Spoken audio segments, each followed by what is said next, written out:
네, 여러분 오늘 하루 종일 긴 시간 피곤하실 텐데 열렬히 참여해 주셔서 대단히 감사합니다. 그러면 자 이제 마지막 세션으로 토론회로 들어가겠습니다.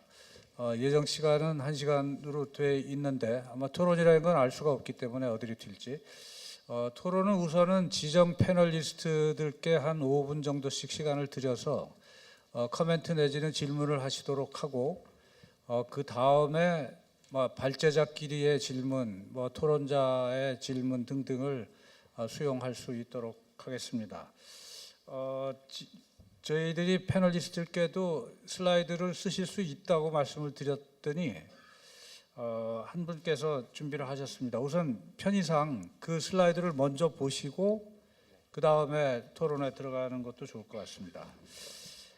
누움 코리아 아마 대부분 아시는 회사일 텐데 누움이라는 거는 문을 뒤집으면 누움이 된답니다. 그래서 누움 코리아인데 누움 코리아의 한국 지사장이신 정수덕 이사님께서 한 5분 정도 발표해 주시겠습니다.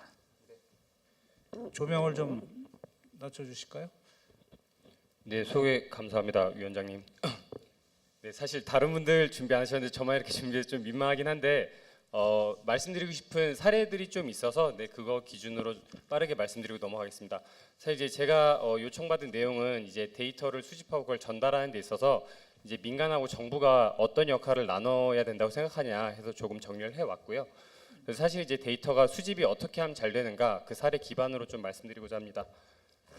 자, 사례 위주인데요. 요새 자율주행 굉장히 얘기 많이 하잖아요. 그리고 자율주행 하려면은 실제로 이제 센서 기반으로 운전을 하면서 데이터를 많이 모아야 된다 이런 얘기를 하는데 구글하고 테슬라 둘 다 엄청난 회사인데 구글은 2009년부터 시작을 했습니다.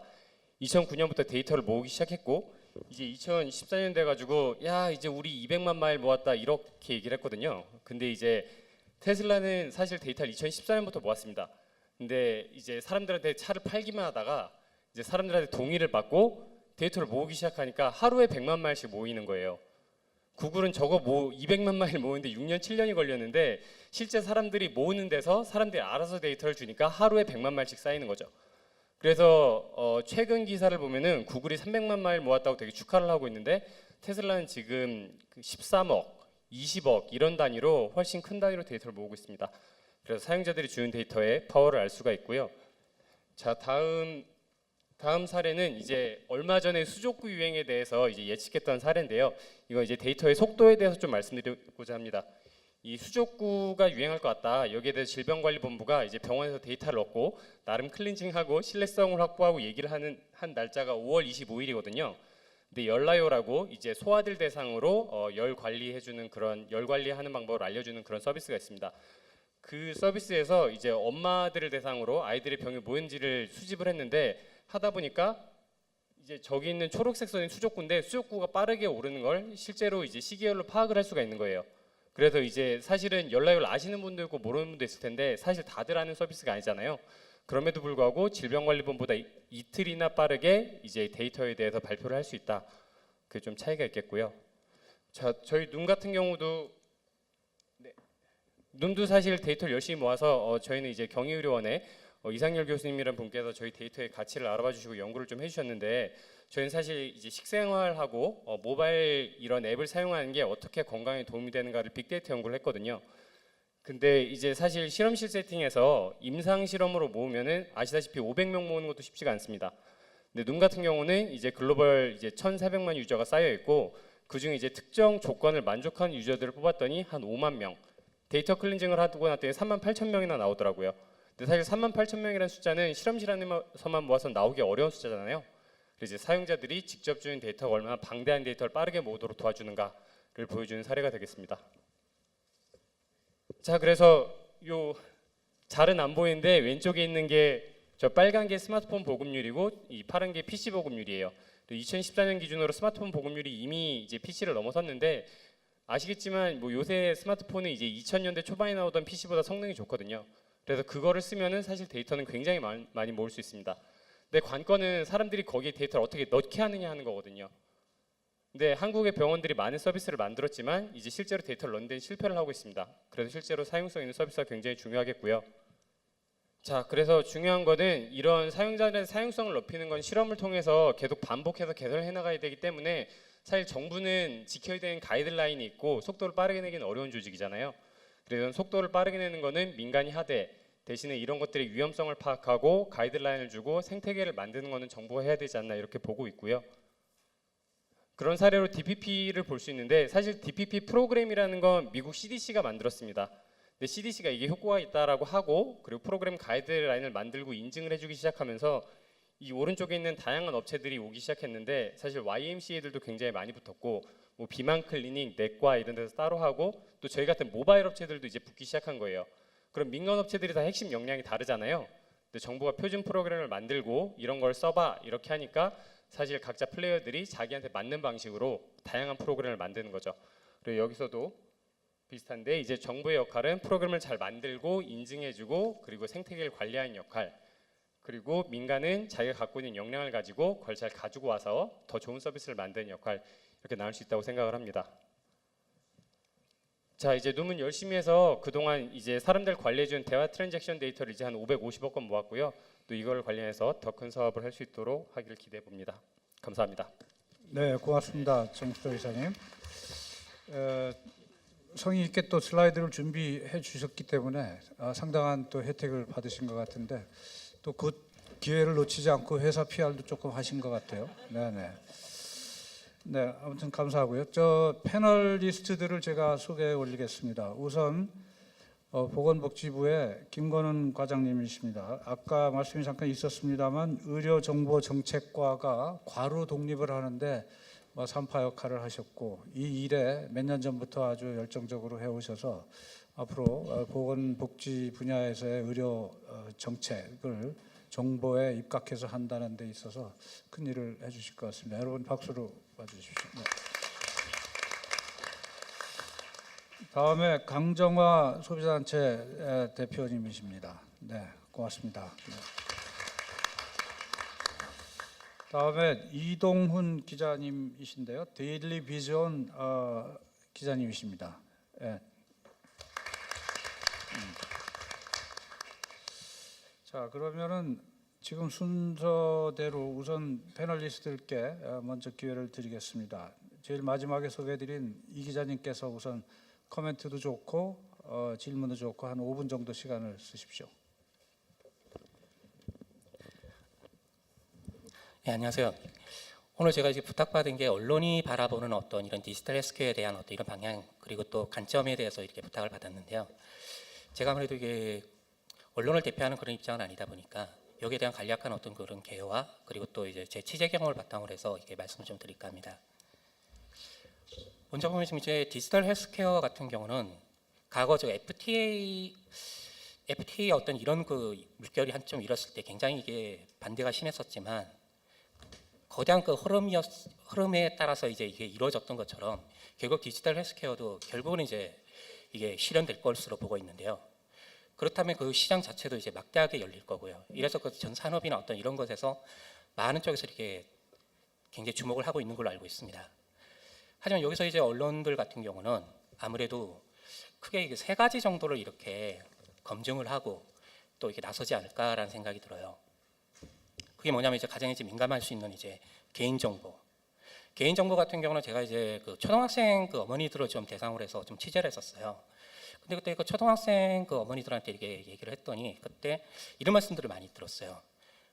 뭐 자기는 상관이 없지만 우리 아이의 정보가 이렇게 노출된다. 그렇다면 난 그건 절대 그걸 할 수 없을 거다. 어떤 이런 말들을 하시더라고요. 그러니까 지금 한 그래도 보면 이제 코어트라든가 어떤 이런 것들이 많은 분야에서 지금 이루어지고 있고 특히 또 박리훈 교수님을 통해서 어떤 그런 거 보호 차원이나 이런 것들도 많이 고민되는 걸로 알고 있습니다. 그러니까 이런 거에 대한 그 언론의 어떤 이런 그 좀 이런 검증 그리고 또 그에 대한 어떤 정확한 어떤 이런 팩트 알리는 게 좀 중요하지 않을까 그런 생각을 좀 하고 있고요. 그리고 두 번째는 이제 또 이제 그 효용성 문제 어떤 이런 것들은 또 이제 의료인들이 아니고서는 이제 의료인들이나 또 산업 이 전 분야가 다 어울려지고 또 소비자 단체까지 이렇게 같이 했을 때 그 어떤 그런 효용성에 대한 문제를 짚을 수 있을 것 같고요. 그리고 또 이제 가장 이제 중요한 이제 안정성 문제. 이거는 이제 어떻게 보면 이제 누구 하나 이렇게 어떤 이런 안전성에 대해서 이렇게 어떤 말이 나왔다 그러면 언론은 이제 여기에 대해서는 이제 어디까지나 소비자 편에 서야 되기 때문에 여기에 대해서 적극적으로 이게 검증과 어떤 이런 게 나서지 않을까 그런 생각을 좀 하고 있습니다. 그리고 취재하는 과정에서 이제 저 같은 경우는 이제 산업이나 이런 분들을 좀 많이 돌았어요. 근데 실제적으로 좀 아쉬웠던 게 우리나라가 원래 그 좀 US의 어떤 영어의 그 탄생지라는 걸 다 아시잖아요. 지금 중국까지도 지금 현재 보면 그 전 국가적인 어떤 그런 차원에서 앞서 나가고 있는데 그 US의 어떤 그런 열람지였던 우리나라가 어떤 그 개인정보 규제라든가 어떤 이런 거에 맡겨서 좀 이렇게 모든 것이 좀 이렇게 자초됐을 때 좀 아쉬움을 많이 좀 느꼈었고요. 근데 지금 또다시 이제 디지털 헬스케어라는 어떤 그런 바람이 불고 있으면서 지금 우리나라가 갖고 있는 어떤 인프라라든가 이런 거를 생각한다 그러면 충분히 이를 선도할 수 있는, 다시 한번 선도하고 또 이게 나아갈 수 있는 그런 기회는 있을 것으로 보고 있습니다. 하지만 대다수의 지금 현재 플랫폼이라든가 어떤 이런 것들이 지금 구글이라든가 마이크로소프트 같은 이런 곳에서 이게 차지하고 있는 걸 보면 결국은 이제 우리의 그 대다수의 어떤 이런 것들을 혹시 그쪽이 그 플랫폼이 가져가는 게 아닌가 이런 거에 대한 좀 이제 그걸 생각하고 있고요. 그러면서 또 우리 국내 기업 쪽에서 과연 그 기술을 실현할 수 있는 그런 쪽이 없는가 이런 걸 좀 살펴봐야 되지 않을까 싶습니다. 그래서 한번 이렇게 제가 한번 그 우리나라 그 대기업들을 살펴봤는데 대기업들은 이런 말을 해요. 충분히 실현할 수 있다고. 기자님이 생각할 수 있는 그 어떤 기술이든 실현할 수 있다. 단 뭐냐면 그에 따라서 이제 파생되어 나올 의료 민영화라든가 의료 영리화라든가 어떤 이런 거에 좀 구설수 휘말리지 않을까 이걸 되게 좀 우려하는 그런 게 좀 있는 것 같고 또 하나가 이제 법에 좀 맡겼다는 그런 얘기가 있고요. 그리고 또 이제 디지털 헬스케어에 있어가지고 가장 그 소외를 좀 이게 많이 느끼고 있는 쪽을 보니까 좀 1차 의료인들이시더라고요. 근데 이제 그 1차 의료인들도 아까 보니까 이게 여러 말들이 좀 많이 나오시고 했었는데 저도 참 이렇게 반갑더라고요. 보면 그 1차 의료인들 말씀들을 보면 디지털 헬스케어에 대한 어떤 이런 그 중요성을 다 알고 있고 또 이제 그게 거대한 흐름이라는 것도 알고 있고 결국은 올 거라는 걸 알고 있습니다. 근데 여기서 이제 뭘 생각하시냐면 정부 그 정책의 어떤 이런 거에 중에서 왜 자기들은 이게 파트너로 빠지는지 모르겠다. 1차 의료라는 게 여기에 대한 어떤 이런 거에 대해서 굉장히 좀 이렇게 소외감을 느끼고 계셨고 그리고 또 하나가 이제 뭐냐면 이제 아무래도 미래가 보장되지 않는 게 아닌가라는 지금 생각을 하고 있었습니다. 그러니까 여기에 대한 어떤 1차 의료인들이 제가 생각해도 디지털 헬스케어가 이렇게 시작되면 1차 의료인들이 더 많은 역할이 분배될 것 같고 그리고 또 하나의 플랫폼이 서고 또 요 입구라든가 어떤 이런 것들이 그 블루버튼 이니셔티브라든가 어떤 이런 그 웹이 서고 이게 이제 전 국민에게 전 지역별로 이게 나아갈 때 그 1차 의료인들이 오히려 동네 건강 지킴이로 나설 수 있다라는 생각이 들더라고요. 그러니까 이럴 때 가장 중요한 건 아무래도 뭐 예방 수가라든가 어떤 이런 것들을 좀 인정해주는 어떤 그런 것이 좀 필요하지 않을까. 그렇다 하더라도 이제 뭐 일본 사례에서도 보면 알 수 있듯이 오히려 예방이라든가 이런 게 실현되면 오히려 치료비라든가 이런 것들이 특히 그 약가라든가 이런 것들이 많이 좀 절감이 되는 효과가 있더라고요. 그리고 이럴 경우 보면 또 일본은 이제 보니까 시니어처 어떤 게 모델이라 해서 보니까 이미 그 지금 현재 그 생산 연령을 그러니까 경제 활동이 가능한 연령을 6.5년 낮춰버렸더라고요. 이런 그 연구 결과가 나오고 있습니다. 그래서 이제 이 와중에서 가장 중요한 건 보면 이제 1차 의료인들을 끌어들이고 그리고 또 의료인들을 하면 아무래도 우리나라에서는 좀 제가 말하기는 좀 뭐할 수도 있지만 가장 이게 진보된 가장 그 엘리트 분들 아니십니까? 제가 좀 가끔씩 이제 그 의대생들을 보시거나 또는 이게 전공의들을 보면 상당히 똑똑해요. 보면 진짜 그 말하는 거랑 어떤 이런 것들은 어떻게 저렇게 공부할 수 있지 싶기도 하고요. 그런데 이제 이분들이 공통적으로 느끼는 게 있어요. 디지털 헬스케어가 이렇게 일어났을 때 분명히 가야 되는 건 아는데 그 미래에 대한 보장. 어차피 자신들은 이제 대학교에 남을 수 있는 사람들은 또 이제 몇 안 되고, 그러니까 다들 이제 어떻게 보면 이제 개원이를 꿈꿔야 되는데 이때 보장되는 게 있는가? 어떤 이런 것들을 좀 많이 좀 이렇게 걱정들 하시더라고요. 여기에 대한 어떤 상생 모델을 할 수 있다 그러면 상당히 좋지 않을까 싶습니다. 그리고 제가 지금 기본적으로 한다 그러면 그 지금 현재 그 예방 의료라든가 그 진단 어떤 이런 것들을 포함하게 되면 그 글로벌 있잖아요. 디지털 헬스케어 그 시장 규모가 그 300조 규모더라고요. 근데 여기에 치료 영역이 포함된다 그러면 거의 5천억 정도가 이게 넘어서는 5천조 정도가 넘어서는 그런 규모가 나오고 있었습니다. 그러다 보니 그 치료 영역까지 이렇게 끊어나를 수 있는 그런 정책 그리고 또 그에 따른 어떤 또 이제 그 언론의 어떤 이런 보완점이라든가 또 소비자 단체의 역할도 굉장히 중요할 거라 보는데요. 가장 이제 중요한 건 아무래도 의료 소비자들이니까 그러니까 소비자 단체들이 나서서 여기에 대한 이제 또 검증 어떤 이런 것들이 어우러질 때 좀 이렇게 디지털 헬스케어가 우리나라에서 이게 붐을 맞고 그리고 세계로 선도할 수 있는 그런 기회를 맞지 않을까 싶습니다. 이상입니다. 네네, 이 기자님 감사합니다. 아까 말씀 중에 세 가지 이슈가 이제 개인정보 문제하고 효용성의 문제 그리고 안정성의 문제 이렇게 세 가지를 하셨는데 개인정보가 어떻게 해야 된다는 그런 말씀이셨는지. 그 어머니들의 그 걱정은 뭐냐면 자기들의 이름 자체가 그게 요즘 이제 검색이라든가 어떤 이런 것들이 너무 활발하다 보니까 그런 게 했을 때 그대로 그 아이들한테 다 노출되는 게 아닌가 이런 것들을 그러니까 거기에 이제 대한 걱정이다 이 말씀이죠. 예, 굉장히 그 네, 걱정들을 네. 좀 많이 하시더라고요. 그런 차원의 개인정보 문제도 있고 우리가 이 자리는 또 미래를 위한 연구의 문제가 있기 때문에 개인정보를 또 활용해야만 된다는 또 그런 패러독스가 거기 있는데 뭐 그런 거를 우리 포럼을 통해서 정부에도 강력히 제안을 하고 개인정보를 지킬 건 지키되 연구를 위해서는 개방을 해야 되는 거 아닌가 하는 이제 그런 생각이 많고요. 거기 많은 분들이 동참하고 있습니다. 근데 기자님 말씀 중에 디지털 헬스케어가 결국은 올 것이다 이렇게 얘기하시는데 제가 이제 그런 뭐 기자님이시니까 저보다 뭐 인문학적으로 훨씬 뛰어나실 텐데 디지털 헬스케어는 우리는 가만히 있고 그게 오는 거는 아니거든요. 우리가 만들어 가는 거고 어떻게 만들 거냐의 문제인 거고 어떤 형태로 될 거냐의 문제이기 때문에 이런 포럼도 필요한 거고 그래서 그런 점은 좀 제가 말씀을 드리고 싶습니다.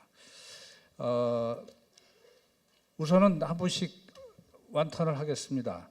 아까 지금 이동훈 기자님도 그러셨고 그다음에 정수덕 이사님도 마찬가지인데 말씀 중에 소위 환자 참여 문제를 상당히 방점을 두고 말씀을 하셨어요. 저희 포럼 자체도 앞으로의 미래 의료는 환자 참여가 절대적일 거다 이렇게 생각을 하고 있고 그래서 이 문제에 대해서 소비자단체를 대표해서 나오신 강 대표님께서는 어떻게 생각을 하시는지. 소비자단체의 역할이 굉장히 중요하다고 말씀해 주셔서 사실 어깨가 무겁습니다. 근데 앞으로 그 ICT 기반의 의료 서비스, 보건의료니까 사실은 이게 환자의 참여뿐 아니라 모든 의료 소비자라고 할 수 있는 건강한 사람부터 아픈 사람까지 모든 소비자들이 이 부분에 참여를 통해서 뭐 어떤 선택을 하거나 이런 것들이 앞으로의 방향에 굉장히 결정적이 아닌가라는 생각이 듭니다. 그런 의미에서 의료 소비자가 이런 보건의료 서비스의 변화에 대해서 인식을 하고 그 받아들일 준비를 사실은 해줘야 되는 면이 있을 것 같습니다. 그러면 이러한 의료 서비스를 어떻게 볼 거냐에 대해서 소비자한테 충분히 알리고 그리고 가장 중요한 거는 뭐 개인정보를 제공하든 뭐를 하든 참여를 하면서 그 결과가 나한테 어떻게 돌아올 것이냐에 대한 뭐 말하자면 확실한 그런 부분이 좀 필요하지 않을까 생각이 됩니다. 우리가 연구를 어떻게 하고 어떻게 기술을 개발하고 어떻게 제공하고에 대해서 많이 중점을 두다 보면 그 결과 의료 소비자에게 무엇을 줄 것인가에 대한 거를 사실 당연하게 올 거라고 생각할 수도 있지만 실제로 무엇을 줄 것인가 어떻게 줄 것인가를 충분히 생각하지 않으면 기대했던 만큼의 성과를 이루기 어려운 그런 경우가 많이 있는 것 같습니다. 그래서 그런 의미에서 실제로 소비자에게 어떻게 제공되고 어떤 결과를 가져다 줄지에 대한 것도 좀 깊이 생각을 해봐야 되겠다라는 생각이 들고요.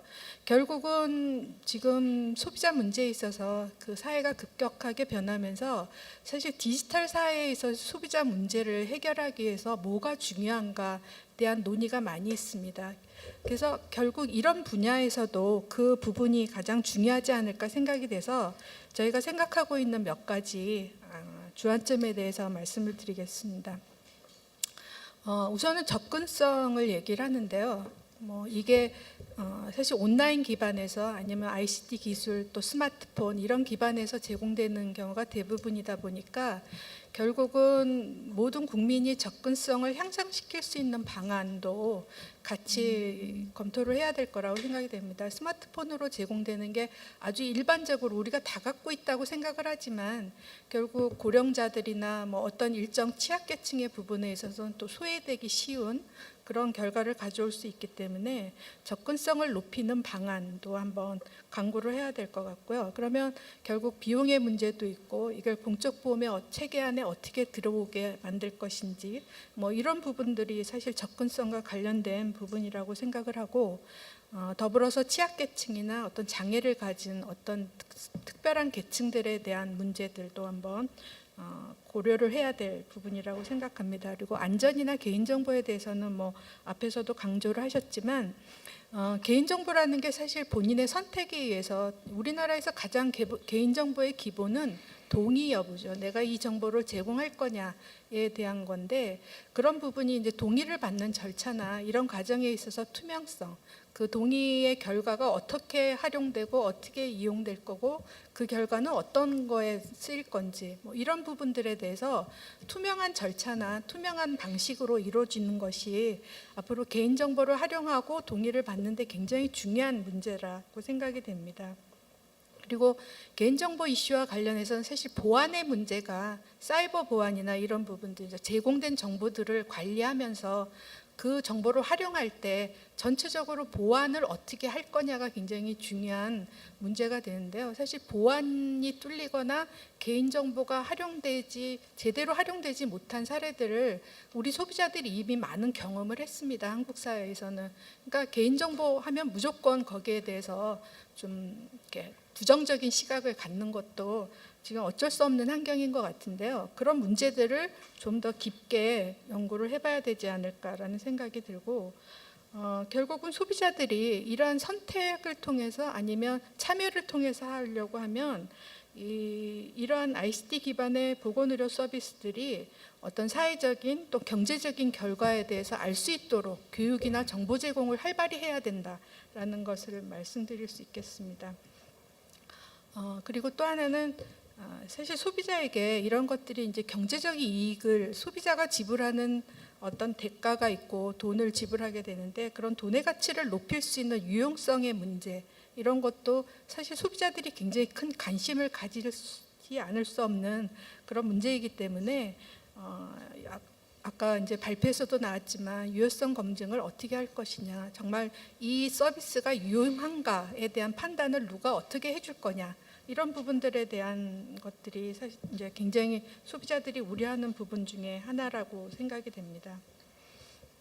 어쨌든 저희가 이제 소비자들이 이런 의료 서비스나 보건 건강 서비스를 통해서 삶의 질을 높일 수 있고 건강하게 오래 살 수 있는 그런 부분들이 소비자에게 제대로 인식이 되고 공감대를 형성할 수 있다면 이런 부분들에 소비자들이 뭐 자기 개인정보를 제공하거나 어떻게 참여하거나 이런 방식들이 좀 더 원활해지고 쉬운 방법으로 이루어질 수 있는 거라고 생각이 되기 때문에 소비자들이 이런 부분에 대해서 사실 긍정적인 인식을 갖도록 하는 그런 노력들이 어떻게 이루어져야 될지에 대해서 함께 생각해 주시기 바랍니다. 감사합니다.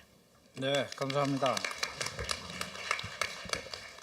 이 소비자 참여 문제는 지금 말씀 주신 것들이 다 중요하고요. 누구든지 어느 분이라도 자기한테 어떤 혜택이 있을까에 대해서 궁금할 수밖에 없고 또 자기의 정보가 투명하게 사용되는지 그것이 보완이 되는지 굉장히 중요한 이슈임에 틀림없는데 제가 한 가지 생각하고 있는 거는 우리 소비자 단체나 국민들이나 환자 가족들이나 그런 측면에서 어떤 이제 수혜자의 입장에서 생각은 하시되 어떻게 내가 사회에 기여할 수 있나 이 관점을 조금 생각해 주시면 좋겠다.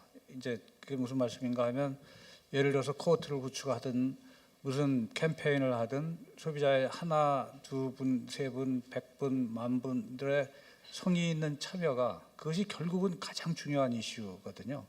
그런 데서 그런 캠페인도 좀 같이 해주시면 좋겠는데 소위 이제 메디컬 리터러시, 헬스 리터러시 얘기를 안 드릴 수가 없는데 혹시 소비자 단체에서도 오늘 나오신 연자 중에 한두 분을 초청해서 이렇게 강연도 듣고 디스커션도 하는 그런 시간도 있으시죠?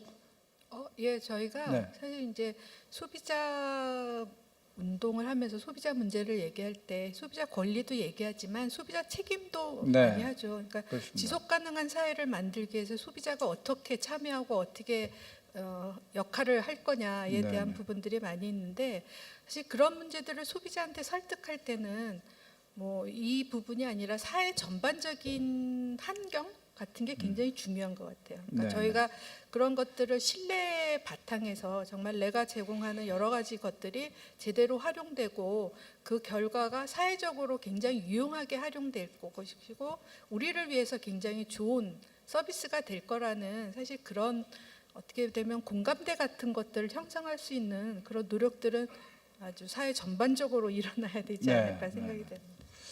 네, 감사합니다.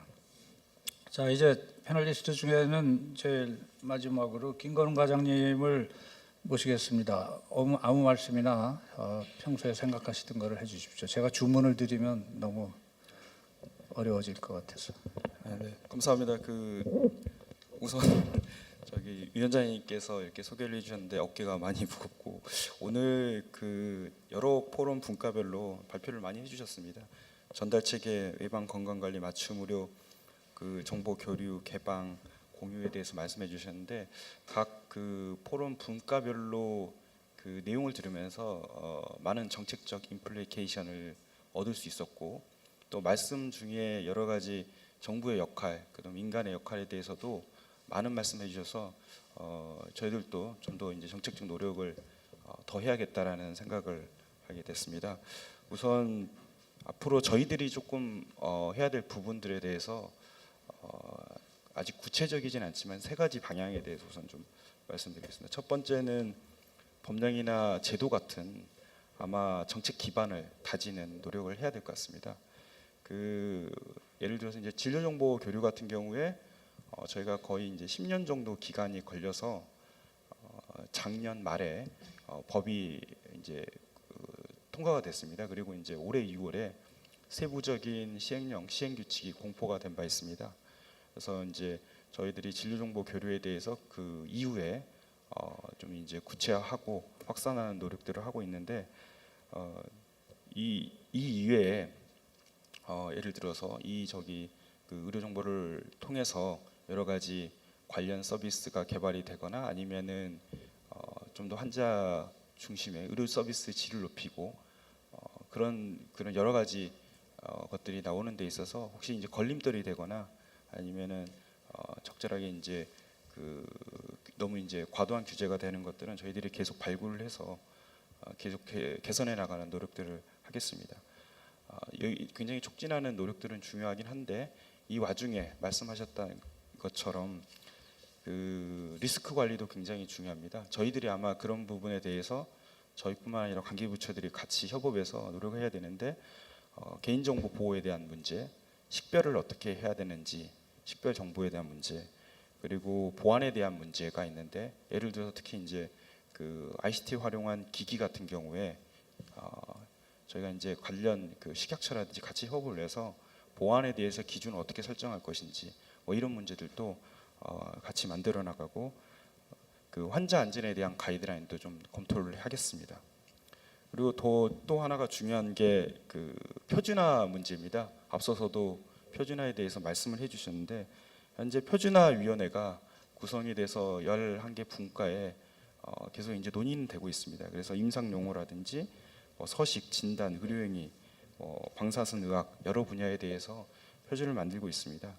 다만 이제 저희가 하고 있는 분야 이외에 표준에 대해서 예를 들어 질병 사인 분류 같은 경우는 통계청에서 하고 있고 그다음에 국제 이제 기능 장애라든지 이런 문제는 저희가 정리를 하고 있고 질병 코드는 조금 저희가 의료행위에 다르게 또 이제 심평원에서 코딩화하고 있고 그다음에 참조 표준이라고 있습니다.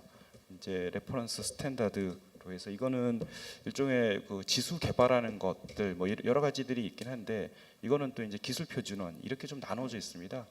그래서 보건의료 분야에서 보건의료 정보의 표준화는 굉장히 중요하고 이걸 총괄적으로 통합적으로 볼 필요가 있어서 저희들이 표준화위원회의 기능과 그 기능이라든지 그 지위라든지 이런 것들을 좀 더 이제 강화하고 격상해서 운영할 계획입니다. 그리고 앞으로는 용어 서식 같은 행정적인 것 이외에 이런 시설이나 장비, 기술에 대한 표준들도 계속 검토를 해 나가겠습니다. 그리고 이제 앞서 박 교수님께서도 지적을 해주셨지만 스노메드 같은 국제에서 이제 국제적으로 많이 사용되는 하나의 프로그램이 있는데 저희들 그 보건의료 표준 개발하는 것과 국제 표준을 중량기로 계속 연계하고 상호 매핑하고 매칭하는 이런 노력들도 계속 강화해 나갈 계획입니다. 그리고 마지막으로 두 번째는 이제 다양한 이제 정책 수단을 저희들이 고민을 하겠습니다. 예전에 2007년도에 잘 아시겠지만 2006년부터 8년까지 EHR 사업단이 운영이 됐고 그때 당시 이제 대규모 R&D가 투자됐었는데 안타깝게도 이게 이제 지속이 되지 못했습니다. 소기의 성과는 있었지만 지속이 되지 못했는데 앞으로 저희가 이제 저희가 R&D 분야 이쪽 분야에 필요한 R&D가 뭔지 그리고 관련 예산도 그리고 필요하면은 건강보험 수가가 필요한 부분들이 분명히 있을 것 같습니다. 예를 들어서 이제 진료정보 교류 같은 경우도 그렇고 보안에 대해서도 적절한 수가가 필요한 부분이 있기 때문에 이런 것들은 계속 저희들이 내부 실무적으로 검토해서 반영할 수 있는 부분들은 반영해 나가도록 하겠습니다. 그리고 마지막으로는 보건의료 체계라든지 보건의료 서비스 기존에 있는 이것들을 굉장히 고도화시키고 좀 더 효율화시키고 하는 노력들과 전 연계를 같이 해야 될 것 같습니다. 앞서 말씀해 주신 바와 같이 만성 질환에 대해서도 이제 언급을 해주셨는데 아마 조 교수님께서 말씀해 주신 그런 만성 질환 체계를 가기 위해서는 여러 가지 변화가 될 게 많습니다.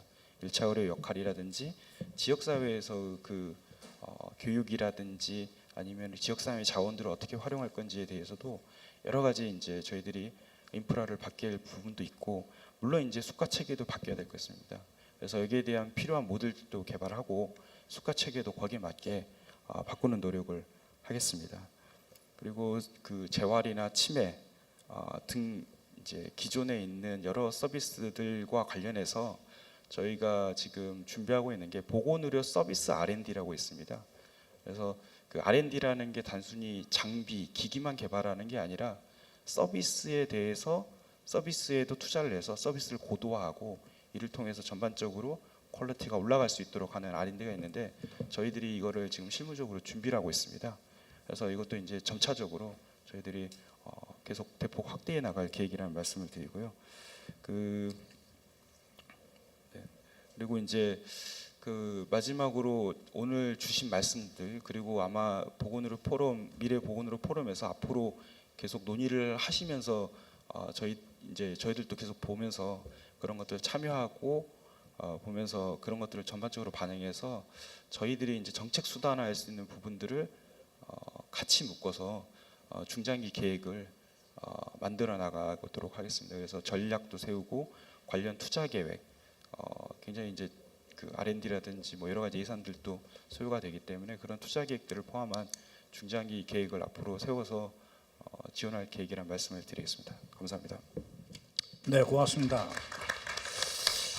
우리 김건웅 과장님께서는 워낙에 관심도 많으시지만 지금 말씀하시는 걸 들어보면은 오늘 포럼은 뭐 거의 절반의 성공을 예견하고 있다고 해도 과언이 아니겠습니다. 앞으로 지속적인 추진이 돼야 될 것 같고요.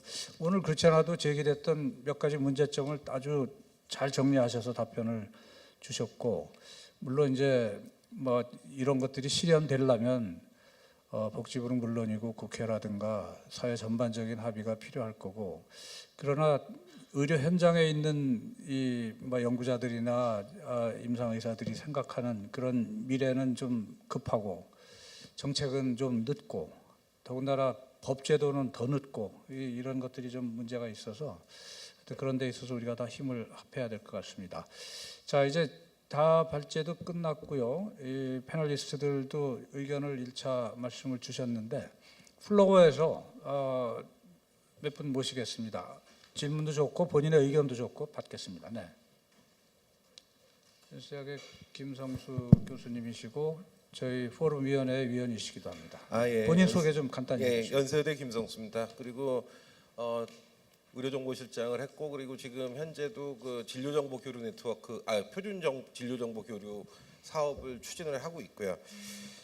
좀 사실 뭐 많은 전문가 분들하고 이게 의견들을 다 들으면서 굉장히 열심히 하고 있고 앞으로 잘 될 거라고 저는 생각을 합니다. 그런데 하나 좀 딱 하나로 한 문장으로 제가 이 사업들을 진행을 하고 이런 여러 연구들을 바라봤을 때 말씀드리고 싶은 것은 이런 미래 보건 의료, 대한민국을 위한 미래 보건 의료의 가장 중요한 발제는 정확하고 필요한 보건 의료 정보를 확보하고 제대로 활용해서 안전하고 효율적인 의료 생애 관리 서비스를 국민한테 제공한다. 이게 목표가 돼야 된다고 봅니다. 사실 그러기 위해서 아까도 뭐 박내용 교수님도 말씀하시고 여기 뭐 이런 그 이제 데이터의 공유라든가 이런 표준화의 그 문제들이 해결이 돼서 데이터가 확보가 돼야지 AI도 가능하고 그 다음에 ICT도 ICT를 이용한 디지털 헬스를 좀 더 활성화하는 것도 당연히 가능한 거고요. 그리고 좀 솔직히 눈코리아 그 소비자 단체 대표이신 강정화 선생님한테는 제가 감히 말씀드리고 싶은 게 한국에서의 문제는 의료 소비는 과잉과 과소비와 낭비가 문제라고 보고 있습니다. 저는 지금 한국에 의사가 15만 명 있고요. 거기에다가 아마 저도 정확히 모르는데 한의사가 또 몇만 명 있거든요. 이분들이 먹고 사느라고 사실 어떻게 보면은 쓸데없이 지금 OECD 기준에서도 쓸데없이 많이 방문하고 있고요. 의료 접근성은 한국에선 문제가 전혀 안 됩니다. 인터넷 없어도 걸어서 5분 내지 10분이면 다 가요. 그리고 저는 소셜 데이터에서 그 추출하는 의료 시스템은 의료 정보는 정말 좀 고민을 한번 다시 해야 된다고 봐요. 왜냐하면 인공지능을 써서 한번 걸러야 됩니다. 왜냐하면 사실 의료 정보 연세의료원 의료정보 시스템이 갖고 있는 데이터가 1페타바이트가 넘습니다. 그런데 그거를 실제로 내용을 분석을 해보면 그 중에서 거의 한 30% 40% 정도가 개베지예요. 쓰레기예요. 쓸데가 없는 정보들이에요. 뭐 보면은 노 메디케이션, 리턴 레이터 이런 단어들이 텍스트만 차지하고 있습니다. 사실 소셜에서 보면은 소셜을 가지고 분석을 해가지고 꺼낼 수 있는 거는 대중이 원하는 거를 찾아내는 거는 할 수 있지만 거기서 진실을 찾을 수는 없다고 봅니다. 그래서 사실 저는 좀 하나 질문 겸 제 의견을 말씀드리면은 세 가지가 좀 문제가 될 거라고 보는데 일단 어떻게 하면은 더 정확하고 왜냐면은 부정확한 의료 정보를 모아가지고 가공을 하게 될 경우에는 인공지능도 이상한 놈이 나올 거고 그리고 정책도 이상하게 수립이 될 수밖에 없어요. 어떻게 하면은 더 정확한 의료 데이터를 모을 수 있느냐? 저는 사실 어떻게 보면은 퀄리파잉 돼 있는 의료 정보, 진료 정보 교류를 통한 데이터 구축이 정말 필수적이라고 보고 있거든요. 그게 이루어져야지 가능하고 1차 의료기관도 살 수 있습니다. 왜냐하면 그래야지 우리나라가 사실 의료가 굉장히 앞서 있는 것 같은데요. 시골 내려가고 지방 내려가면 아프리카보다 못한 병원도 많습니다. 그거를 다 끌어올려야 되거든요. 그래야지 국민들이 혜택을 받으니까. 그 다음에 두 번째는 아까도 저희 뭐 김건웅 과장님께서도 말씀했지만 서티피케이션하고 가이드라인의 확보는 제가 보기엔 법령을 만들기 전부터 굉장히 빨리 해야 됩니다. 왜냐하면 국민의 안전을 위해서 해야 되거든요. 국민의 안전처가 있는데 그쪽은 별로 생각 안 한 것 같아요. 그러니까 뭐 디스크고 암인데 침으로 고친다는 데 가가지고 말기를 내가지고 가게 만들어 버리면 이렇게 얘기하면 좀 비난받을 수 있겠지만 그거는 좀 아닌 것 같습니다. 그리고 레가시의 정리라고 봅니다. 기존에 저희들이 운영하던 시스템을 어떻게 버릴 건 버리고 활용할 건 활용할 수 있느냐 그거에 대한 지원과 노력이 좀 준비가 돼야 된다고 봅니다. 대표적으로 저는 아래야 한글이 문제라고 보거든요. 그거랑 똑같은 문제라고 보거든요. 그거 같은 소프트웨어 내에서도 버전 따라가지고 열리지도 않습니다. 그리고 우리나라 회사도 아닌데 왜 그걸 지원하고 있죠 우리가? 지금 뭐 그 정도로 좀 정리를 하고 싶고 거기에 대한 의견을 좀 사실 어떻게 보면 패널 선생님들한테 좀 듣고 싶습니다. 네, 아주 이 정보에 정통하신 교수님으로서 많이 걱정 어린 질문 겸 코멘트 하셨는데 여기 답변 주실 분 있으신가요? 박령 선생님 한번 해주시겠어요? 네, 그 데이터 질에 대해서만 제가 좀 말씀을 좀 드리면요. 실제 이제 환자 진료할 때 뭐 이렇게 운도 생기면 운도 오픈하고 이렇게 좀 노출을 좀 해야지 뭐 치료가 잘 되는 걸 제가 알고 있는데 의료 데이터 질은 오픈하셔야 됩니다. 이제 제가 실제 하고 있는 프로젝트들 보면 여러 기관 데이터 표준화시킨 다음에 네. 마지막 단계가 데이터 퀄리티 매니지먼트인데 열어가지고 다른 기관하고 비교해 보면서 데이터의 질이 올라가는 걸 알 수가 있거든요. 그래서 실제 그리고 데이터 공개 안 하려고 하는 그 여러 가지 이유 중에 하나가 자신이 없습니다. 실제 열어보면 정말 안 좋은 데이터, 그러니까 별로 퀄리티가 떨어지는 데이터들이 정말 많이 있거든요. 프랙티스 뭐 이슈도 있겠지만 그래서 가장 중요한 거 데이터를 열어서 비교해보고 다른 여러 가지 비교해보고 하면서 클린징을 하고 해야 되는 게 필요한데 데이터를 열어서 비교하려면 데이터가 표준화가 돼 있어야 돼요. 데이터가 표준화가 돼 있지 않으면 비교가 안 됩니다. 그래서 우리가 그런 전후 관계를 잘 맥락을 파악을 해서 우리가 좀 데이터를 좀 표준화하고 그게 최소한 못 여는 게 의료기관 탓은 아니잖아요. 네? 표준화도 안 돼 있고 열 방법이 없는 거 아닌가요? 아닙니다. 그 아까 제가 말씀드린 것처럼 제가 이제 하고 있는 뭐 CDM 같은 이런 방식을 하면 데이터 저장 표준이거든요. 그래서 데이터 저장 표준화 시키고 그걸 가지고 분석 툴들이 여러 가지 있습니다. 정량적 분석 방법, 정석적 분석 방법들이 있고 마지막으로 데이터를 비교하는 건데 그런 방식으로서 데이터 질을 상당히 올릴 수 있습니다. 그리고 네네. 마지막으로는 데이터가 깨끗한 데이터가 가장 중요하면서도 마지막인데 깨끗한 데이터가 들어가게 해야 되는데 그러려면 프리 텍스트 그러니까 자유 기술문보다는 반구조화된 데이터 형태로 네, 우리 EMR 그렇죠. 시스템이 좀 앞으로 바뀌어 나가야 된다. 이렇게 볼 수 있겠습니다. 하여튼 박명 분과위원장님이 하실 일이 많을 것 같아요. 선생님 세대에 못 이루더라도 우리가 이 포럼을 통해서 이러이러한 것들이 요구되고 이걸 하기 위해서는 이제 정부나 사회나 의료단체는 뭘 해야 되겠다는 점을 잘 정리해 주시면 고맙겠고요. 네, 영욱 교수님 와 계신데, 네. 마이크를 좀 잠깐만요. 저는 복지부 과장님한테 한번 물어보고 싶습니다. 지금 박래원 교수님이 말씀하신 게 굉장히 중요하다고 저는 생각했어요. 모든 데이터들이 이 표준화되는 그런 프로세스를 반드시 거쳐야 된다고 생각합니다. 그렇지 않으면 분석하는 데도 상당히 다양한 그런 편차들이 생길 거고 그러기 위해서는 우선 용어가 통일돼야 된다고 생각하거든요. 그런 아까 과장님은 지금 용어를 갖다가 일일이 매칭을 지금 하고 있다고 그러는데 그건 어디하고 매칭을 하고 계신 겁니까? 네, 제가 말씀드린 거는 이제 국제 용어 표준이 있고 그다음에 저희 국내 보건의료 용어 표준이 있습니다.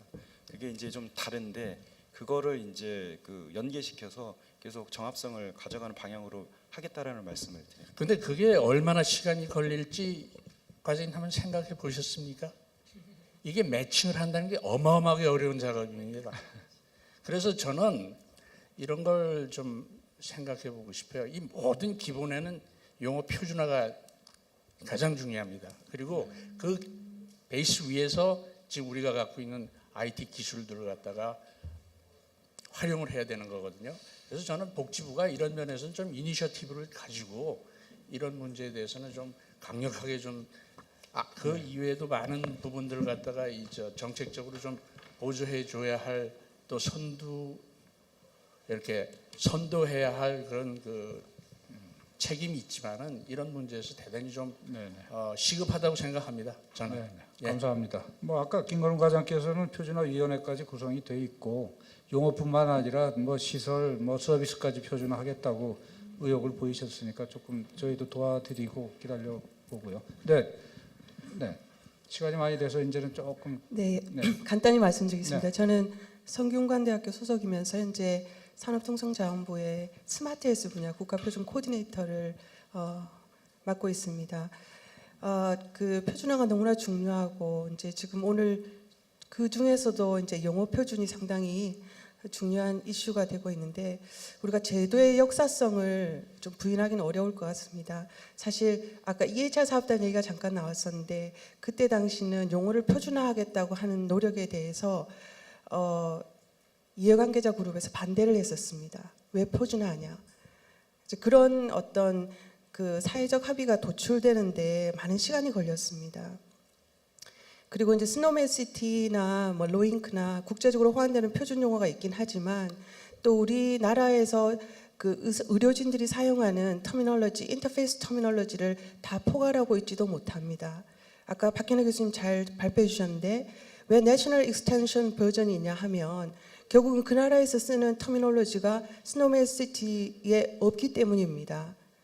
그래서 따라서 제가 생각할 때는 아까 김건웅 과장님께서 말씀 잘 해주신 것 같은데요. 국제 표준과도 조화를 이루면서 국내에서 의료진과 소비자가 원하는 용어들을 잘 담을 수 있는 그런 용어 체계를 만드는 게 필요하다. 그게 새로운 용어 체계가 될 수도 있고 스노우시티와 어떤 호환성을 가진 뭐 문자적으로 매칭이 가능하거나 매핑이 가능한 수준이 될 수도 있을 것입니다. 그리고 또 이 어떤 국제적인 표준화된 국제적으로 호환되는 표준 용어의 구축을 위해서 사실 60명이 넘는 표준화위원회 전문가들이 각 병원에 소속되고 또 연구소에 소속되고 제약회사에 소속된 분들이 활동하고 있거든요. 우리가 인내심을 가지고 사실은 그 작업들에 동참하면서 건설적인 의견들을 계속적으로 개진하는 그런 그 사회적인 어떤 그런 공감대가 필요한 상황이 아닌가.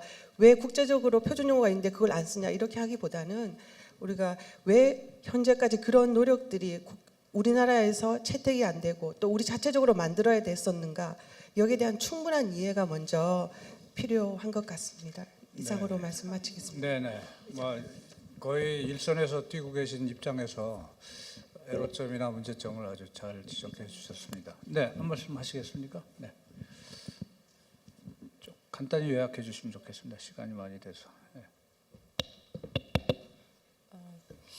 뭐 여러 가지 관점으로 쳐다볼 수 있을 것 같은데요. 그 용어 표준화에서 뭐를 담을 건가, 어떻게 담을 건가 그런 게 굉장히 중요할 것 같습니다. 그래서 지금 그 우리나라에서 가지고 있는 용어 체계가 뭐라는 건 있는데 거기에 데이터 모델이라든지 그런 게 전혀 없기 때문에 이제 사실은 뭐 어떤 그 엔티티에 대해서 정보를 수집하려면 거기에 어떤 속성이 있고 어떤 값으로 그걸 표현할 건가 그런 게 다 같이 맞물려 있어야지 그게 유용하게 활용될 수 있는데 이제 그런 게 좀 부족하다는 생각이 들고요. 이제 과장님께서 지금까지는 이제 사실 복지부에 이런 과도 없어서 참 불행했는데 그래도 이제 지금 과가 생겼는데 그 표준 말씀하시면서 보건 의료와 관련된 표준이 기술 표준안에도 있고 통계청에도 있고 복지부에도 있고 이제 여러 가지 말씀을 해주셨습니다. 그런데 이제 잘 들여다보면 통계청에 있는 그 표준 국제 표준하고 하모나이즈 돼 있고요. 기술 표준에서 다루는 표준 다 국제 표준하고 하모나이즈 돼 있습니다. 그런데 유난히 보건복지부에서 다루는 표준은 왜 국제 표준하고 하모나이즈 할 생각을 안 하시는지 그게 굉장히 좀 걱정도 되면서 왜 그런지 그런 게 이거는 우리가 어차피 글로벌 소사이티에 살면서 또 우리나라가 국제적으로 전 세계에서 경제 수준이 결코 떨어지는 나라가 아닌데 거기에서는 좀 약간 좀 뒤처져 있는 감이 좀 있어서 저는 이거는 정치적으로 결정할 문제는 아니고 정말 국가 이익이 어디에 있는지 좀 잘 보셔서 시스템을 수출하려도 수놈에도 써야 되고 심평원의 그 평가 시스템을 어디다 내다 팔려고 해도 이게 국제 표준을 따라야 되고 진짜 글로벌 그 트레이드가 일어나고 있는 상황에서 복지부 보건과 관련된 것도 정말 하려면 국제 표준하고 하모나이즈 하면서 거기 우리 거를 로컬에 필요한 거를 추가하도록 노력하는 그런 노력을 좀 복지부에서 좀 많이 하셨으면 좋겠습니다. 네네. 아주 제가 왜 손을 안 드시나 했는데 제가 늘 회의를 해보면 늘 아이디어가 많은 두 분이 계신데 두 분 중에 한 분께만 시간이 없어서 기회를 드리려고 하는데 한국보건협회 회장을 맡고 계신 박병주 교수님. 네. 네, 소개 감사합니다. 대한보건협회장을 맡고 있고 지금 우리 대한민국 의학한림원의 정책개발위원장을 맡고 있습니다. 오늘 제가 아주 그 5개의 분과위원장님과 기조연설하신 위원장님, 박연희 교수님 아주 잘 배웠습니다. 그래서 듣는 느낌이 우리는 지금 굉장히 IT 강소국으로 빠른 시간 내에 발전해서 우리나라 보건의료 쪽에 관련된 데이터들이 다 전산 DB화 되어 있습니다. 구슬이 서말이 있는 거죠. 그리고 테크놀로지도 많이 발전해 있고. 근데 문제는 오늘 이렇게 다루지 않게 제가 가만히 있으려다 손을 든 거는 오늘 1차기 때문에 2017년 새로 시작하는데 첫 단추를 잘 끼워야 되는데 빠진 부분이 있다는 생각입니다. 뭐냐면은 실제 현장에 있는 사람들이 마인드를 패러다임을 바꿔줘야 되는데 그 부분에 대한 언급이 없습니다. 지금 조금 더 구체적으로 말씀드리면은 최근 4, 5년, 5, 6년 사이에 심평원과 공단이 굉장히 자료를 이제 표본 자료를 만들어서 제공을 적극적으로 하기 시작했는데요. 그 전에는 자기 그 전국민 의료 그 진료 자료를 자기 기관의 소유물로 생각을 했습니다. 그 직원들의 그거 가지고 학위 논문을 만들고 있지만 외부 연구자한테는 제공을 안 했다가 심평원에서 먼저 시작했고 공단에서 경쟁적으로 지금 제공을 하기 시작하고 있는데 최근에 29일부로 26일부로 공단에서는 후퇴를 하고 있습니다. 그 표본 코호트 데이터 100만 명 데이터를 USB에 담아주던 거를 26일부터는 원격으로 접속해서 분석해라. 그래 공단의 빅데이터 운영실장이 바뀌었는데 보안 전문가라고 그럽니다. 행정하는 분인데 그러니까 왜 우리 공단 데이터가 돌고 있냐? 이거는 용납할 수 없다. 그래서 지금까지 하던 것을 일체 USB 제공하는 것을 중단하고 필요하면 원하면은 원격 분석을 하도록 해라. 이렇게 지금 가고 있는 게 오늘날입니다. 오늘 벌써 며칠 전이죠. 그런 식으로 해서 우리가 이런 그 보건의료 분야의 빅데이터를 활용한다는 것에 대해서 여기 계신 분들은 다 긍정적으로 생각하고 추진해야 된다는 분들인데 리더들이신데 우리 의료계에 있는 분들, 많은 분들, 현장에 있는 분들이 과연 공감하고 있는가, 합의가 도출되어 있는가 이런 부분에 대해서 굉장히 중요한 저는 우리 박내훈 교수한테 희망을 가지는데 본인이 이렇게 공개적으로 아주대학에 있는 데이터베이스를 70만 명 넘는 EKG 자료를 데이터베이스에서 공개해버렸습니다. 누구든지 다 활용할 수 있다. 무조건 조건 없이. 이건 굉장히 우리나라 환경에서는 획기적인 발상의 전환이거든요. 그렇게 하면서 국제적인 공조를 하면서 우리가 참여하면서 같이 끌어가자. 이런 건 굉장히 귀중한 생각인데 지금 우리 의료계에 있는 많은 의료인들이 몇 퍼센트나 그런 데 대해서 공감하고 갈 것이냐. 즉 제가 몸담고 있는 서울대학교 의과대학에서 저희 연구 IRB 위원장을 맡고 있는데 연구계획 심의할 때 그런 논란이 나온다고요. 왜 외과 수술 환자를 영상의학과에서 분석해서 연구를 하려고 그러냐. 외과 교수 주치 허락을 받았느냐. 그래서 제가 이제 환자의 데이터는 누구 거냐, 환자 본인 거냐, 주치의 거냐, 병원 거냐, 사회 거냐. 왜 이런 논의들에 대해서 의료인들이 우리끼리 현장에 있는 분들이 담론화해서 공감을 유도하는 그런 부분이 지금 다뤄지지 않고 굉장히 테크놀로지컬한 어프로치, 데이터에 대한 어프로치만 하다 보면은 괴리가 점점 벌어져서 여기서 논의하는 보고서에서는 따로 놀고 현장에는 접목이 안 되고 이런 부분들이 우리가 되는데 지금 복지부에서 우리 과장님이 아까 좋은 말씀 많이 해주셨는데 이걸 어떻게 정책적으로 인센티브를 주면서 따라오는 사람들을 더 끌어갈 것이냐 아니면 반대로 따라오지 않으면 징계를 줄 거냐 뭐 이런 부분도 이제 정책적인 측면에서 고려를 돼야 될 것이고 제도가 만들어지 어떻게 하는 게 더 국가적으로 도움이 되고 국민에게 도움을 줄 것인가 하는 측면에서 고민하고 제도 정책을 만드시면 좋을 것 같고요. 우리 강정호 소비자 단체 대표는 제가 뭐 워낙 오래전부터 잘 알고 같이 일을 많이 했는데 대국민 교육 계몽이 앞으로 계속돼야 됩니다. 지금 왜냐하면 한 가지 국민들이 개인정보에 대해서 노출에 대해서 공개되는 것에 대해서 불안한 것은 바로 그겁니다. 우리 건보공단이 초창기에 전산실에서 개인정보를 엄청 카드회사에 노출을 시켜가지고 형사처벌 받고 그랬죠. 직원들이. 그런 초창기의 그 기억들이 지금까지 계속 이어지고 있습니다. 그래서 개인정보는 사용 안 하는 게 도움이 됩니다. 그런데 요즘 우리나라도 빠르게 변해서 병원에는 환자를 대해서 설문조사를 하니까 환자에게 도움이 되는 다른 사람에게 도움이 되는 의학 정보가 나온다면 내 정보를 이용해도 좋다라고 찬성하는 분이 3분의 2 넘게 나옵니다. 7, 80%가 나온다고.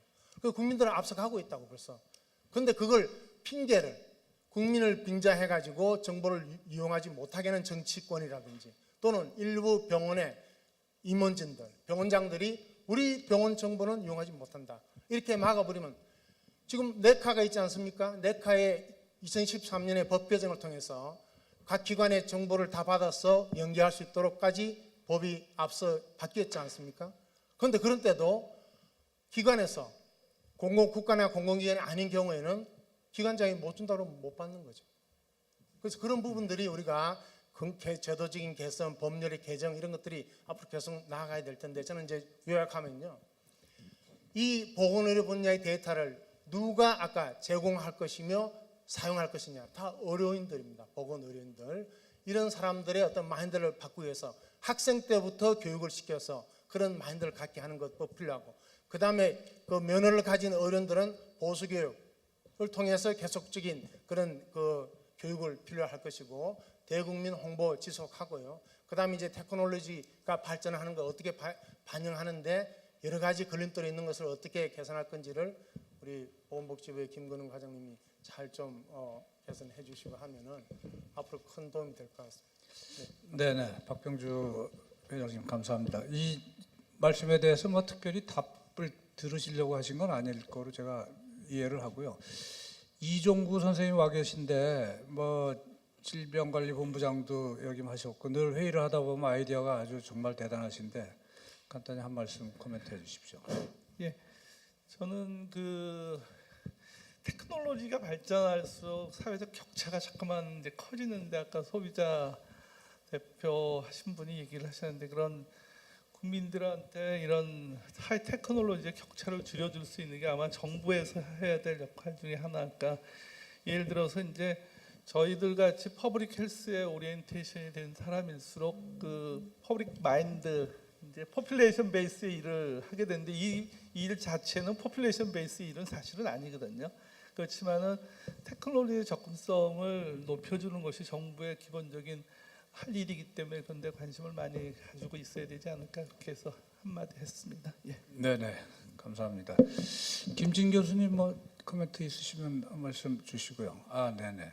시간이 많이 돼서 배가 좀 고프시기도 한 것 같고. 자, 제가 마지막으로 부탁드리고 싶은 분이 있습니다. 오늘 연로하신데도 불구하고 오후 내내 경청하시고 자리 지켜주신 대한의학회 이은성 회장님께 마무리 멘트를 좀 부탁드리겠습니다.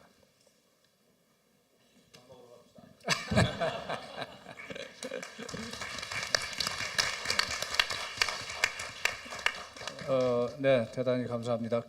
오늘 참여해주신 발제 분과위원장님들, 그다음 박현애 교수님, 그다음에 포럼 위원들, 오늘 패널리스트들, 그다음에 분과위원님들, 그다음에 저희 특별위원회 위원님들 참석 감사드리고요. 그다음에 이 포럼에 참여해주신 오늘 오디언스 여러분 모두 감사드립니다. 제가 뭐 이러한 종류의 포럼이나 진행을 여러 번 해봤지만 오늘처럼 이렇게 늦게까지 많은 분들이 남아서 열띤 토론을 하는 것은 그렇게 흔치 않다고 생각합니다.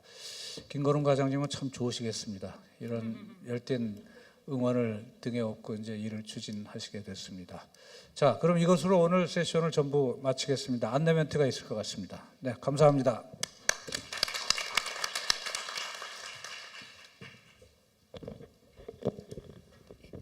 끝까지 참여해주신 연자님, 토론자님 그리고 청중 여러분 감사드립니다. 다음 포럼은 8월 중에 개최될 예정입니다. 아직 날짜는 확정되지 않았는데요.